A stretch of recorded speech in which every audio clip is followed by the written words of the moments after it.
Je vous propose donc un petit circuit de 7 kilomètres, agrémenté de 8 points d'arrêt et très facile.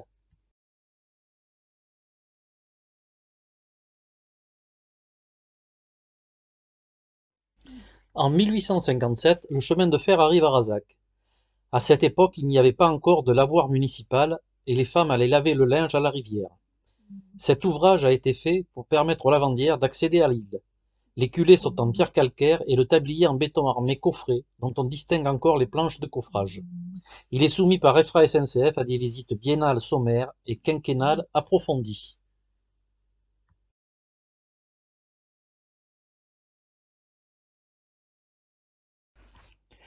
Ce lavoir a été installé sur des résurgences existantes.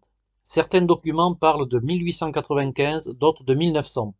Ce lavoir va amener un peu de soulagement aux femmes qui n'ont plus besoin d'aller jusqu'à la rivière avec une pleine brouette de linge et encore plus d'en revenir lorsque celui-ci est considérablement alourdi par l'eau.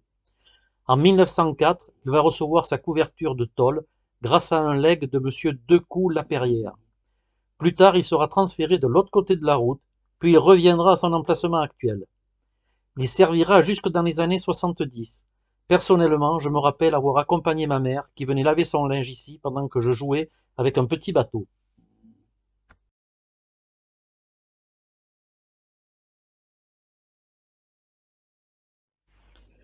L'alimentation de cette fontaine se fait par une source souterraine indépendante du lavoir. Comme indiqué sur les panneaux, les premières écritures concernant l'utilisation du puits remontent vers 1700. Le puits près de l'école n'étant plus suffisant, il est décidé en 1908 d'installer une pompe fonctionnant par éolienne qui remonte l'eau vers le haut du village dans des réservoirs qui alimentent 4 points de distribution dans le village. En 1940, elle est remplacée par une pompe électrique pour le plus grand bonheur des riverains excédés par le bruit de l'éolienne. Elle restera en fonction jusqu'à l'installation du réseau public d'eau dans les années 50. L'église paroissiale, fortifiée et d'origine romane, placée sous le patronage de Notre-Dame, est mentionnée dès le XIIe siècle et un château fort, construit juste à côté vers les années 1200, début des années 1300, subsista jusqu'à la Révolution française. Sa description ne nous est pas connue, mais nous savons qu'il avait un fort puissant donjon et une grande cour. Au Moyen Âge, la paroisse et la seigneurie de Razac relevaient de la ville et châtellenie de Périgueux. Mais durant la guerre de Cent Ans, le château fut tenu par les Anglais à plusieurs périodes, 1348-1416. En 1451, le comte Jean de Périgord octroya la seigneurie de Razac à un de ses fidèles chevaliers, Hugues de Bailly. Les descendants de ce dernier seront seigneurs de Razac jusqu'à la Révolution française. Le premier maire de Razac fut Jean-Baptiste Gentrac de 1793 à 1794. Le dernier en date est Jean Parvot depuis mai 2020. Celui qui resta en poste le plus longtemps est Roger Gauthier de 1929 à 1964, soit 35 ans, suivi de près par un autre Roger, Roudier, de 1964 à 1995, soit 31 ans. En 1799, les limites avec les communes voisines de Coursac et d'Annecy-et-Beaulieu sont modifiées. Razac y gagne le château de Marsaguet dans sa totalité, qui était à Coursac, mais perd le château de Ciorac et les hameaux de Gravel et de Langlade, qui sont aujourd'hui à Annecy-et-Beaulieu. En 1866, inversion de l'église Notre-Dame. L'autel est transporté d'est en ouest, l'ancienne porte ouest est murée et une nouvelle porte est ouverte, la porte actuelle, à l'est. Auparavant, le cimetière qui était attenant à l'église avait été transféré à son endroit actuel. En 1924, un monument aux morts y est érigé. Il sera déplacé vers 1960 dans le parc de la mairie. Depuis 2006, il n'y a plus de prêtre affecté à la paroisse. Le dernier était Christian Clamant, de 2000 à 2006. À noter que l'abbé Joseph d'Artensec, qui a été prêtre de 1914 à 1946, a été premier adjoint au maire et, plus près de nous, l'abbé Paul Pijat, prêtre de 1953 à 1976, a créé la fanfare de Razac et donné des cours de tambour. En 1910 a eu lieu à Razac la Félibrée.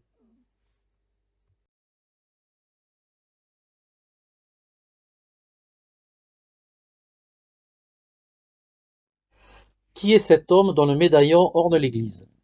Charles François Joseph Victor de Chancel, dit Lagrange Chancel, poète pamphlétaire, né au château d'Antoniac à Razac le 1er janvier 1677 et mort au même endroit le 26 décembre 1758. Il est enterré à l'intérieur de l'église. Enfant prodige, il composa très jeune des vers sur toutes sortes de sujets. Dès qu'il sut lire, il dévora notamment les pièces de Pierre Corneille. À 7 ans, il fut mis au collège de Périgueux, puis fut envoyé à Bordeaux pour suivre ses études. Il y découvrit le théâtre et se mit à composer des pièces qu'il interprétait avec d'autres enfants. Il choisit de porter à la scène un fait divers récemment arrivé dans la ville. Ce sujet souleva des protestations, et la mère de Lagrange Chancel ferma le théâtre et envoya le jeune auteur, alors âgé de 14 ans, à Paris. Il arriva dans la capitale muni de sa tragédie Jugurtha, et ne tarda pas à se faire une réputation dans les salons par sa facilité à versifier. La princesse de Conti, charmée par un sonnet qu'il avait composé, l'admit au nombre de ses pages et, enthousiasmée par Jugurtha, présenta son protégé à Louis XIV, qui demanda à Jean Racine, alors retiré du théâtre, de le guider dans ses entreprises littéraires. Jugurtha, remanié, fut donné au théâtre le 8 janvier 1694 et remporta un très vif succès, alors que l'auteur n'avait que 17 ans. Lagrange Chancel fut nommé lieutenant dans le régiment du roi, puis dans les mousquetaires, et obtint enfin la charge de maître d'hôtel de la duchesse d'Orléans. Selon Lagrange Chancel, en 1713, le duc de la Force, familier du duc d'Orléans, avec qui l'auteur s'était lié, lui déroba sa tragédie Ino et Méliserte, l'une de ses meilleures pièces. Ce fut le signal d'une brouille, et la haine de Léo Lagrange s'étendit au régent Philippe d'Orléans, qui avait pris le parti du duc. En tout état de cause, le poète composa contre le régent des odes satiriques d'une très grande violence qu'il intitula les Philippiques. Il y accusait notamment le duc d'Orléans d'avoir tenté d'empoisonner le jeune Louis XV et d'être l'amant de sa propre fille, Marie-Louise Élisabeth d'Orléans, duchesse de Berry. Impliqué dans une conjuration contre le régent, Lagrange Chancel fut emprisonné aux îles de Lérins, d'où il s'évada au bout de 2 ans. Il s'enfuit en Sardaigne, en Espagne, puis en Hollande, où il composa une 4e philippique, puis une 5e juste après la mort du régent. En 1728, il put entrer en France grâce au duc de Bourbon, à qui il fournit certains renseignements secrets. Il fit représenter quelques tragédies, Cassius et Victorinus, sur un sujet pieux qu'il dédia à sa protectrice, la princesse de Conti. Orphée qui échoua, Pygmalion, rien à voir avec Pygmalion qui a été écrite par Paul Bismuth, qui fut refusée par les comédiens français. Lagrange Chancel renonça alors au théâtre et se retira en Périgord dans son château d'Antoniac.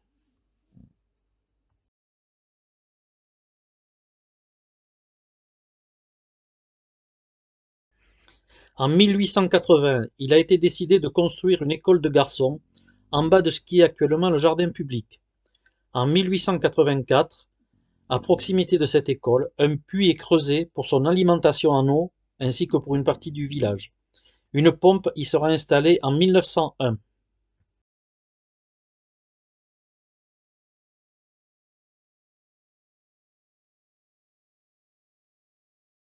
Pendant la guerre 39-45, les Lorrains qui étaient réfugiés chez nous construisirent un bassin d'agrément dans le bas de ce qui est le jardin public, en remerciement pour la commune de Razac.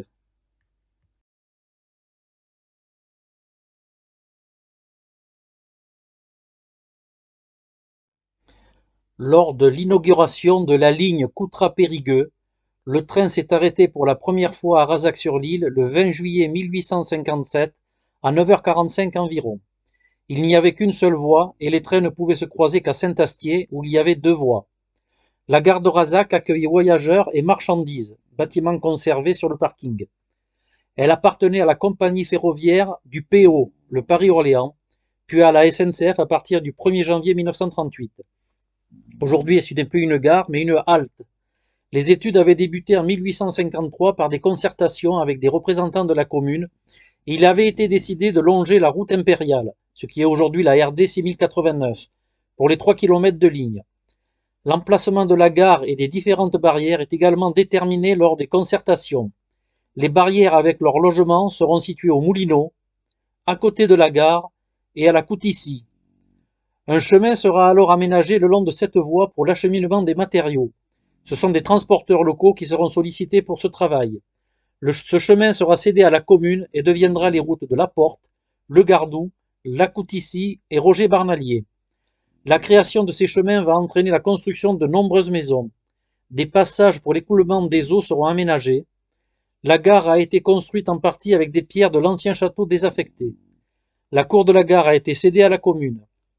Le train le plus utilisé sera sans contredit celui appelé le train ouvrier, Périgueux-Mussidan, qui passera à 7 heures et reviendra à 18 heures.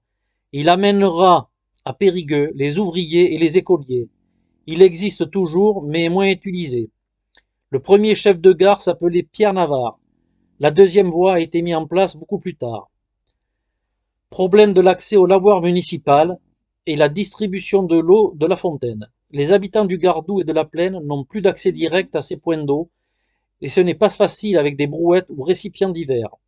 Alors ils demandent à la compagnie du PO d'aménager un passage à niveau, ce qui est d'abord refusé en 1896. Ensuite, un accord est trouvé. Les frais seront partagés avec la municipalité, une souscription est organisée, et une décision favorable est prise le 27 mai 1907. Le passage du Gardou, qui existait déjà, va être aménagé, portillon et platelage. La fontaine était considérée comme municipale, c'était un point d'eau officiel.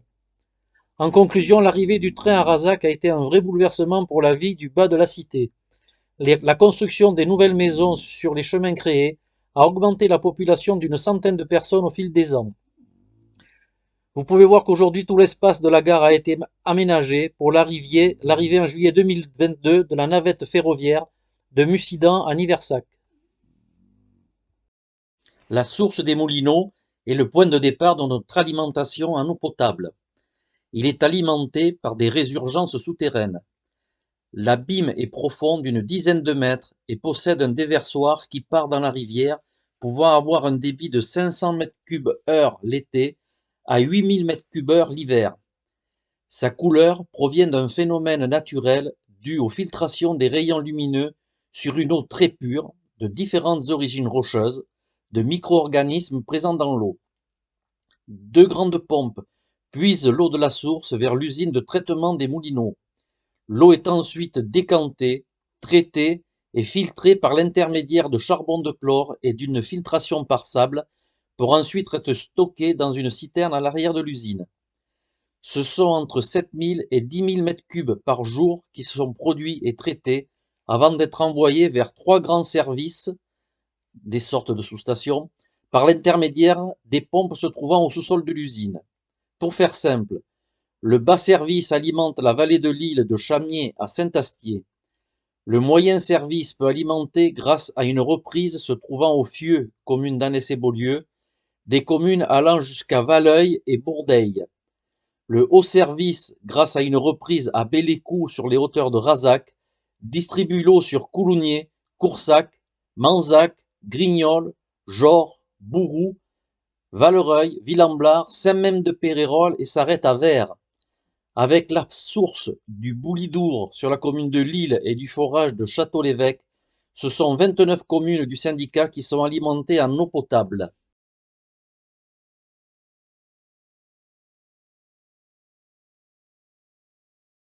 La rivière Lille.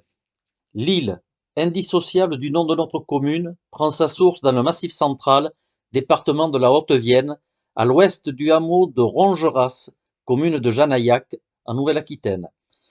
Elle prend sa source à 375 mètres d'altitude. Son cours est estimé à 255 km, dont 87 navigables en plusieurs sections. Elle rejoint la Dordogne à Libourne. Sa pente moyenne est de 1,56 m par kilomètre. L'île traverse 3 départements et 75 communes. Chez nous, l'île a été un lieu de lavandière, plus en aval, vers le Gardou. Elle a bercé l'enfance de certains d'entre nous. Nous y avons appris à nager. Et oui, il fut une époque pas si lointaine où il y avait 2 lieux de baignade à Razac, la petite plage et l'île aux Anges. La jeunesse razacoise s'y retrouvait au beau jour. Bien sûr, la qualité de l'eau était meilleure qu'aujourd'hui. Nous y avons aussi appris à pêcher et certains ont gardé ce virus toute leur vie. En été, le débit est de 8 à 10 mètres cubes seconde. En crue, elle peut monter jusqu'à 300 mètres cubes seconde.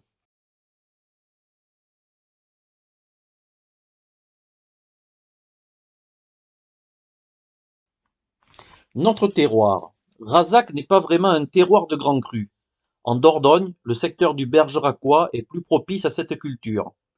Cependant, il y a encore quelques habitants, quelques propriétaires qui ont leurs parcelles de vignes et font un petit vin de consommation courante. Peu alcoolisé et très coloré, il est issu des cépages de Cabernet Franc, Cabernet Sauvignon, Merlot et, pour le conserver, des fois un petit peu de noix. Alors oui, c'est peut-être pas un grand cru, mais c'est le nôtre de notre terre razacoise, donc à ce titre-là, il est très bon. De toute façon, il convient très bien à un bon chabrol.